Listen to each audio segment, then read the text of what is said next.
तो hello guys, welcome back to our channel power play.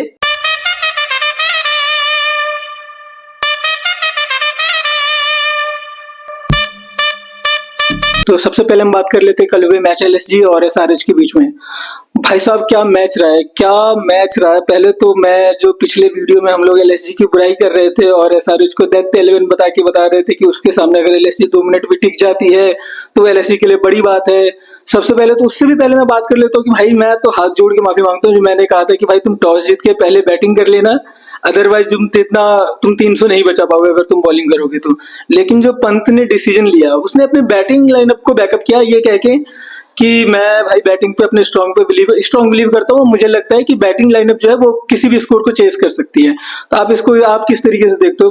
हमारे साथ हमारे नए मेहमान है राजेश झा, आप बताओ आप इसको किस तरीके से देखते हो। मैं तो इसको इस तरीके से देखता हूँ कि बहुत ही ब्रेव डिसीजन था पंत का, क्योंकि सामने वाली जो टीम है वो कह रही है कि हम 300 लगाएंगे, हर मैच में 300 लगाएंगे। कल वाले मैच तो 300 बच गया क्योंकि लोगों का एक्सपेक्टेड ये था कि एलएसजी की बॉलिंग लाइनअप कंपैरेटिवली सबसे कमजोर है, तो शायद कल वाले मैच में वो 300 बन जाने वाला था। तो वो जो तुक्का इक्का था जो लेके आई थी एलएसजी, शार्दुल ठाकुर, तो उन्होंने काम किया और बेहतरीन काम किया।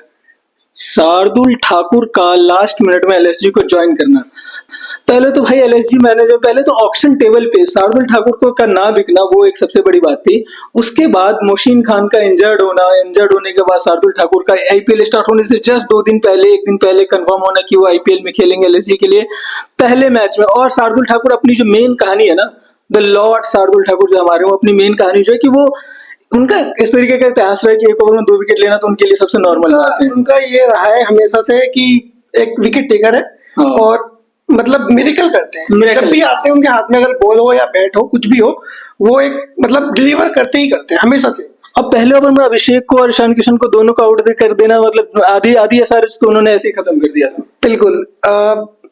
अभिषेक तो चलो कोई बात नहीं, हो गया, लेकिन जब उन्होंने ईशान किशन को आउट किया तो भाई वो तो लेगा तो 2 लेगा ना, वो 1 विकेट थोड़ी लेने आते हैं कभी। तो आधी टीम आपकी मतलब आधी टीम डाउन थी, क्योंकि एसआरएच की जो बैटिंग है वो ऊपर के 5 बल्लेबाज अगर नहीं चले, जिसमें से 2 अगर आपके पहले ओवर में आउट, 15 रन पे अगर 2 आउट हो गए तो फिर आप 250 पे नहीं जा सकते। तो ये हाँ, एक्चुअली 250 पे नहीं जा सकते, मतलब हमने एसआरएच का एक स्टैंडर्ड इतना हाई सेट कर दिया है कि हम बात कर रहे हैं कि वो 250 रन नहीं बना सकते अगर उनके दोनों ओपनर जल्दी चले जाते हैं, ओपनर या फर्स्ट डाउन जल्दी चले जाते हैं। लेकिन जितने रन उन्होंने बनाए 190 प्लस, वो रन कम नहीं होते हैं। रन कम नहीं थे 190 प्लस, लेकिन जिस हिसाब से आप पिछला मैच देखेंगे उठा के, इन्होंने 286 रन बनाए थे, लेकिन इनके बॉलरों ने भी 240 रन, 240 प्लस रन राजस्थान। तो अब इस माइंडसेट से उनके बॉलर ये है कि हमें 250 चाहिए, तो क्या होगा, तब इसको इस चीज को बचा पाएंगे। तो ये हो ही नहीं सकता कि मतलब हर मैच में 250 तो खैर प्रैक्टिकल पॉसिबल नहीं है किसी के, दैत्यों के लिए भी नहीं है। लेकिन कि जब हम इनकी बात करते हैं भाई, हमने इनका नाम ही रखा हुआ है कि दैत्य 11 करके, लेकिन इनके स्टार्ट ही होती है अभिषेक, हेड, उसके बाद ईशान किशन है। कल मेरे को सबसे ज्यादा प्रभावित किया अनिकेत ने। जो अनिकेत जो 6 नंबर पे आया, 7वें नंबर पे आया था, और उन्होंने जो 12-13 बॉलों में 36 रन बनाए। भाई साहब 4 छक्के मारे, चौके से तो डील ही नहीं कर रहे। वो पिछले मैच में भी नहीं कहते, 2 मिनट के लिए खेलना आया था पहले मैच में, उस मैच में भी 2 छक्के मारे थे उन्होंने, चौके तो उन्होंने मारे ही नहीं। चौके साथ नहीं सीखा मारना। बिल्कुल नहीं सीखा उन्होंने, छक्के मारते और क्लीन हिट, हाँ शॉट बहुत ही प्योर शॉट, प्योर हिट मार रहे थे वो। क्लासन और नीतीश कुमार रेड्डी दोनों मैच में, मतलब पहले मैच में तो क्लासन की बहुत ज्यादा बैटिंग आई नहीं थी, लेकिन 200 प्लस स्ट्राइक रेट तो 280 वाले मैच सभी ने मारा था। लेकिन अर्ली विकेट गिरने के बाद क्लासन और नीतीश कुमार रेड्डी का परफॉर्मेंस वैसा नहीं रहा कि मतलब वो लोग लंबे टाइम तक खेलने का देखे कुछ। मैं ये कहूंगा कि जो मिडिल ओवर्स है उसमें एक प्रिंस नाम का बॉलर था, प्रिंस यादव, जो कि उन्होंने बहुत शानदार गेंदबाजी करी। जब वो जब हेड सेट थे, पहले उन्होंने हेड को आउट किया, और फिर जब क्लासन आया, क्लासन को उन्होंने यॉर्कर पे यॉर्कर, गुड लेंथ बॉलें मारी, और उसके बाद मतलब उन्होंने उनको फ्रीली बॉल दी नहीं कि चौके छक्के वाली जो बॉल मिलती है, टाइम ही नहीं मिला कि कब इनका टाइम ही नहीं मिला। फिर उनको उनके ऊपर और प्रेशर आ गया कि 250 तो बनाने हमें। अच्छा 250 बनाने हैं, 250 का मेंटल प्रेशर लेके चलना एक टीम के लिए।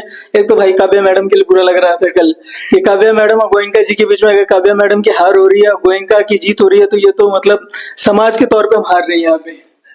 देखिए अब बेहतर, लेकिन पंत के लिए अच्छा हुआ, नहीं तो ग्राउंड पे बेचारा फिर से कुछ सुन लेता, उससे अच्छा हुआ पंत के लिए। पंत के लिए तो बहुत अच्छा हुआ, नहीं तो बिल्कुल जैसे हमारे टीचर हमें डांटते थे हर पीरियड के बाद, तो वैसे ही इनको ऐसे एक ही दो खड़ूस टीचर होते हैं स्कूल में जो मतलब इस तरीके से। यहाँ पे हमारे आईपीएल में भी एक यार, प्रीति मैडम को देख लो, एक प्रीति जिंटा है हमारी, बड़ी प्यारी है वो, तो बहुत मतलब पोलाइटली बात करती हैं हर किसी। बहुत सही रहते हैं। लेकिन इस सब के बीच में भाई द निकोलस पूरन शो का भाई साहब मतलब दोनों मैचों में, और साथ में मिचेल मार्श।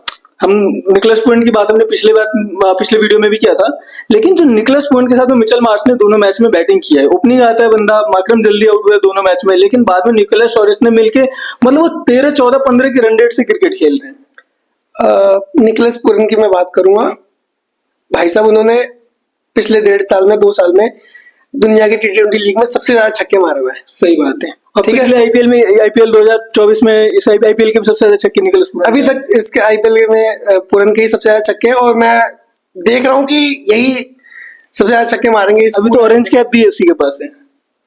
बहुत बढ़िया तो एक ये पॉइंट तो हमारा है ही कि निकोलस पूरन मार्च बहुत अच्छा खेल रहे हैं दोनों मैच में पंतूरा खेल रहे हैं। 27 करोड़ कैसे रिटर्न होगा। देखिए अब कप्तानी से तो उन्होंने काम किया इस मैच में, अगर एसआरएच को हरा दिया तो पूरे 27 करोड़ की वसूली होगी। बिल्कुल, लेकिन एलएसजी के लिए एक प्लस पॉइंट ये था कि नीचे से जो अब्दुल समद ने रन मारे कल, तो वो बहुत एक प्लस पॉइंट है मेरे हिसाब से एलएसजी के लिए। एसआरएच के प्लेयर को उठा के ले आए, एसआरएच के ग्राउंड पे जाके उसी के रन बनवा दिए। बिल्कुल, ये तो वही होगा जैसे फिल सॉल्ट ने उस दिन ईडन गार्डन में कोलकाता के खिलाफ रन बना दिए थे। बिल्कुल कुछ ऐसे ही हुआ है, लेकिन ये एलएसजी के लिए एक प्लस पॉइंट है, पॉजिटिव है कि उनका एक नीचे आके मारने वाला बंदा भी है। एसआरएच की बॉलिंग लाइनअप में कहाँ दिक्कत है, क्योंकि अगर हम बात करें वहाँ पे पैट कमिंस है, वहाँ पे हर्षल पटेल है, वहाँ पे मोहम्मद शमी है। मोहम्मद शमी ने पहले ओवर में विकेट भी ले लिया था, लेकिन उसके बाद मतलब फिर भी 200 रन उनसे डिफेंड नहीं हो रहे, 250 रन उनसे सामने वाली टीम उनको मार के जा रही है। पिच बहुत बुरा है हैदराबाद का, या फिर ओवरऑल उनकी बॉलिंग लाइनअप भी बेकार है, क्योंकि जैम्पा भी थे उस टीम में। नहीं, पिच देखो वहां की जो पिच है एकदम सपाट पिच है, वो रनों की पिच है। 250 रनों की पिच नहीं कह सकते, लेकिन 220-230 रनों की पिच है वो। तो 20-30 रन शॉर्ट थे वो कल शॉर्ट इसलिए थे क्योंकि वो 250 के ले गए, क्योंकि एक माइंडसेट को फॉलो करने का भी 250 प्लस के लिए गए, वो कल भी 250 प्लस के लिए गए थे, इसलिए वो इतने शॉर्ट रह गए। नहीं तो कल वो आराम से 220-230 रन बना सकते थे। पूरे तरीके से मुझे लग रहा है कि कल को मैच को थोड़ा डीप ले जाने की कोशिश करते तो थोड़े रन और ज्यादा बन जाते इंस्टेंट, कि उन्होंने स्टार्ट से जहाँ पे हमारा रेडी आउट हुआ, रेडी भी एक गलत शॉट खेल के आउट हुआ, वो भी मतलब स्पिनर आया है, उसका आखिरी ओवर है, रुक जाना चाहिए था। 15 ओवर स्टार्ट हुआ है, 14 ओवर हुए थे, 15 ओवर स्टार्ट हुआ था और वो ऐसे लप्पा मार रहा है। तो इस मैच के बाद तो भाई हम एलएसजी को उतना अंडररेट नहीं करेंगे, जैसे हमने पहले मैच के बाद उनको काफी ही हमारे वीडियो में उनको मोरल डाउन किया गया था, लेकिन पंत की शानदार वापसी, एलएसजी की शानदार वापसी। अब बात करते हैं भाई साहब अगले मैच का, जो है एमआई और जीटी, जो कि दोनों अपना पहला मैच हार के आई है। एमआई में हार के आई है सीएसके से, एक तरफा तो नहीं कहूंगा, लेकिन वो मैच भी काइंड ऑफ एमआई उस मैच में देखी नहीं गई कि वो एमआई है। एक बहुत बड़ा रीजन है कि उसमें बुमराह और हार्दिक नहीं थे, और साथ में जीटी मतलब अगर विकेट इन हैंड रहने के बाद भी वो मैच फिनिश नहीं कर पाए, वो हार गया। हालांकि 240-45 रन जो पंजाब ने बनाए थे वो बहुत ज्यादा थे, श्रेयस अय्यर ने बहुत शानदार इनिंग खेल दिया था। लेकिन अगेन जो हमने लास्ट टाइम बात किया था कि जीटी की टॉप 3 के बाद जो कि उनकी डिपेंडेंसी मिडिल ऑर्डर पे जो वो बहुत ज्यादा है, और वो है नहीं उस तरीके से जो कि बड़े स्कोर वो कर सके। तो कल वाले मैच में जीटी और एमआई में, अब जीटी के लिए पहले हम बात कर लेते हैं कि टॉप 3 जो कि बटलर है, गिल है और साई सुदर्शन है, इसके बाद टीम की स्ट्रेटेजी क्या होनी चाहिए। देखिए थोड़ा सा मेरे को ये है कि जब गिल है और साई सुदर्शन है, ये एक तरीके के बल्लेबाज हैं, तो थोड़ा सा इनको 10 ओवर में ओवरहिट करने की जरूरत है। तो पिछले मैच में जो गलती की थी बटलर को ओपनिंग ना भेज के साई सुदर्शन को ओपनिंग भेजना, आई थिंक पावर प्ले में हमने लास्ट वीडियो में भी डिस्कस किया था कि बटलर का पावर प्ले में होना, और साई सुदर्शन हमेशा फर्स्ट डाउन खेला है, पिछला सीजन उन्होंने बहुत शानदार खेला था। तो मेरे हिसाब से साई सुदर्शन को फर्स्ट डाउन और बटलर को ओपनिंग, बिल्कुल यही होना चाहिए था कि बटलर हमेशा से ओपनिंग ही किया है आईपीएल में, तो बटलर उसके स्टैट्स भी बड़े अच्छे हैं एज एन ओपनर, तो शानदार है, बहुत शानदार है, मतलब आसपास नहीं है कोई। मतलब एक अनएक्सपेक्टेड वो था, चेंज था, जिसकी मुझे लगता नहीं कि गुजरात टीम को या नेहरा साहब को इस तरीके की कुछ करने की जरूरत नहीं थी। बटलर को ओपनिंग पे खिलाओ, गिल को ओपनिंग पे खिलाओ, बाकी जो नीचे हैं साई सुदर्शन है, फिर शाहरुख खान है, राहुल तेवतिया है। तो मेरे ख्याल से इस बैटिंग लाइनअप से जाएंगे तो ज्यादा बेटर रहेगा। बाकी बॉलिंग तो उनकी अच्छी तो है ही। बॉलिंग लाइनअप में मुझे गुजरात के बहुत ज्यादा, हालांकि पिछले मैच में जो 245 रन पड़े वो बहुत ज्यादा थे, लेकिन अहमदाबाद की पिच भी उस तरीके की बनाई जाती है जहां पे रन ज्यादा बनते हैं। कल वाला मैच भी अहमदाबाद में है, तो वहां पे एक एक्सपेक्टेड है कि ज्यादा रन बन सकते हैं। एक बैटिंग में जो और चेंज जो मुझे समझ में आता है वो है कि रदरफोर्ड की जगह ग्लेन फिलिप अगर टीम में इन्वॉल्व होते हैं। बिल्कुल, ग्लेन फिलिप एक ऑफ स्पिनर का भी हमारे पास ऑप्शन आ जाएगा, और ऊपर से वो बैटिंग। तो जब हम ऑफ स्पिनर की बात कर रहे हैं तो उनके मेन ऑफ स्पिनर भी टीम से बाहर है, सुंदर। बिल्कुल, सुंदर को पता नहीं क्यों बाहर रखा हुआ उन्होंने। वॉशिंगटन सुंदर एक मतलब बैटिंग और बॉलिंग दोनों कर लेते हैं, और बखूबी करते हैं वो। जैसे इंडियन टीम में अगर अक्षर पटेल नहीं होते तो उन्हीं को खिलाया जाता है। हाँ, तो यहाँ तो बिल्कुल उनकी जगह प्लेइंग 11 में तो 4 स्टार उनका और बिल्कुल 6 ओवर में मतलब वो पावर प्ले में बॉलिंग कर सकते हैं, वो मिडिल ओवर में बॉलिंग कर सकते हैं। बैटिंग तो वो कभी कहीं भी कर सकते हैं, 3 पे 4, 5 पे 6 पे, 3 पे तो नहीं करते।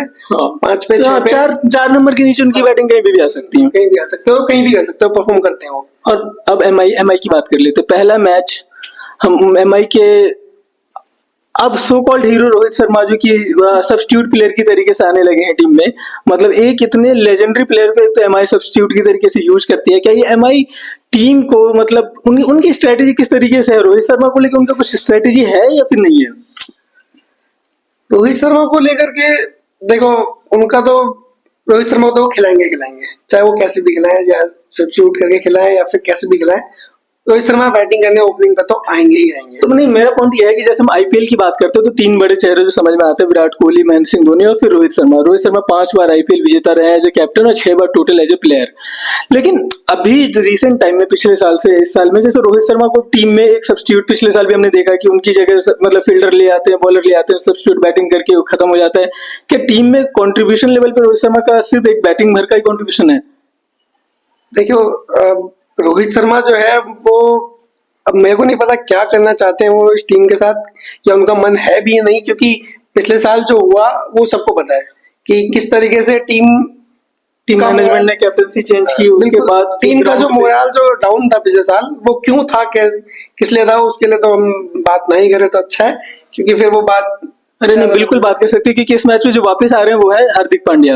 वो जो पिछले मैच में नहीं थे, जो एक मैच का बैन लगा हुआ था उनके ऊपर, और हार्दिक पांड्या वापस आ रहे हैं। हार्दिक पांड्या के वापस आने से टीम का एक बैलेंस काफी बेहतर दिखता है, तो उनकी टीम एक अच्छी टीम दिखती है। लेकिन साथ ही साथ एमआई की स्ट्रेटेजी बैटिंग लाइनअप को लेकर कुछ मुझे क्लियर नजर नहीं आया। पिछले मैच में भी उन्होंने विल जैक को भी खिलाया, विकेट कीपर के तौर पर उन्होंने रॉबिन बिंच को भी खिला लिया, साथ में उन्होंने रैल क्लिंटन को भी बैटिंग दी। तो और फॉरेन प्लेयर में बोल्ट तो उनकी टीम के काइंड ऑफ श्योर प्लेयर है, लेकिन समझ में नहीं आ रही कि इनकी स्ट्रेटेजी है क्या। अब रोहित शर्मा के आने के बाद रोहित शर्मा सब्स्टिट्यूट प्लेयर की तरीके से खेल रहे हैं, और कुछ समय से जो इनके मेन प्लेयर है सूर्य कुमार यादव, वो भी इंटरनेशनल में भी उनका फॉर्म थोड़ा डाउन गया है। लेकिन तिलक वर्मा जो इनके 1 डाउन प्लेयर हैं, वो एक शानदार फॉर्म में आ रहे हैं इंटरनेशनल से। हाँ, तिलक वर्मा एक मतलब बहुत ही शानदार तरीके से खेल रहे हैं अभी इंटरनेशनल। तो होप करते हैं कि वो एमआई के लिए एक तुरुप का इक्का साबित हो इस आईपीएल में, क्योंकि जो हमारे सूर्य कुमार यादव है वो उनका वो बिल्कुल भी अच्छा नहीं दिख रहा है, पिछले 2 साल से नहीं दिख रहा है। इवन इंटरनेशनल में भी, मतलब इवन इंटरनेशनल क्रिकेट की बात करें हम तो रिसेंट T20 सीरीज उनके बहुत अच्छे गए नहीं है। वर्ल्ड कप के बाद से, वर्ल्ड कप के साथ 2023 के बाद से उनका जो फॉर्म डिप हुआ है, तो वहां से वो अभी तक मैंने उनकी कोई वैसी पारी देखी नहीं है जैसे वो खेलते थे पहले। तो एक बड़ा कंसर्न है, सूर्य कुमार यादव बहुत बड़ा कंसर्न हो गया है एमआई के लिए। बाकी हार्दिक पांड्या एक प्लस पॉइंट आ गए हैं उसमें, क्योंकि हार्दिक पांड्या बैलेंस मेंटेन करते हैं, टीम को बैलेंस प्रोवाइड करते हैं, और मेरे ख्याल से वो इस कल के मैच में काफी अच्छा परफॉर्मेंस करने वाले हैं। तो अब फिर परफॉर्मेंस भी आ जाते। तो एमआई के पिछले मैच से अभी मैं पहले तुम प्लेइंग 11 पे देख लेते कि मुझे बहुत ज्यादा कुछ चेंज नजर आ नहीं रहा है। नमन धीर या रॉबिन बिन्स में से कोई एक टीम से बाहर होंगे, और हार्दिक पांड्या टीम में। मेरे ख्याल से रॉबिन बिन्स बाहर होंगे और हार्दिक पांड्या अंदर आएंगे, क्योंकि नमनदीप पिछले साल थोड़ा सा अच्छा खेले और इवन पिछले मैच में रमनदीप ने ठीक बैटिंग बनाए थे, कुछ सही ठीक ठाक बैटिंग किया था उन्होंने। तो फिर अब हम ये प्रेडिक्ट कर लेते हैं कि इस मैच के विनर टीम कौन सी होगी, जीटी या एमआई? मैं जीटी को फेवर करूंगा। मुझे भी लग रहा है कि शायद जीटी कल वाला मैच जीत जाएगी, क्योंकि बुमराह कभी भी टीम में आई नहीं है और जीटी की टीम फिर भी थोड़ी ज्यादा बैलेंस, उनकी बॉलिंग लाइनअप थोड़ी स्ट्रांग दिखती है। बिल्कुल। और highest run scorer? Highest run scorer कल के मैच में रहेंगे रोहित शर्मा। साई सुदर्शन। मुझे लग रहा है साई सुदर्शन, उन्होंने पिछले मैच में एक तरफा ही खेला था, 70-80 रन की शानदार इनिंग, पिछले साल के सबसे बेहतर प्लेयर में से, जो नए प्लेयर्स में से निकल के आए थे। और मुझे लग रहा है अहमदाबाद की पिच उनको काफी अच्छी सूट करती है, तो मैं साई सुदर्शन के साथ जाऊंगा। मैक्सिमम विकेट आपको क्या लगता है? राशिद खान। राशिद खान। मैं थोड़ा डाउटफुल हूँ। बिटवीन मुझे लग रहा है सेंटनर ने जो पिछले मैच में बॉलिंग किया था, अच्छी बॉलिंग की थी सेंटनर मिडिल ओवर में उनकी पकड़ अच्छी है, तो नंदू कंफ्यूज ना होते हुए मैं सेंटनर का नाम लूंगा। मुझे लग रहा है सेंटनर के सबसे ज्यादा विकेट होंगे। दोस्तों आप लोग भी अपना प्रेडिक्शन हमारे कमेंट बॉक्स में ऐड कर दें मैच डे 7 PM से पहले। Thank you so much for watching.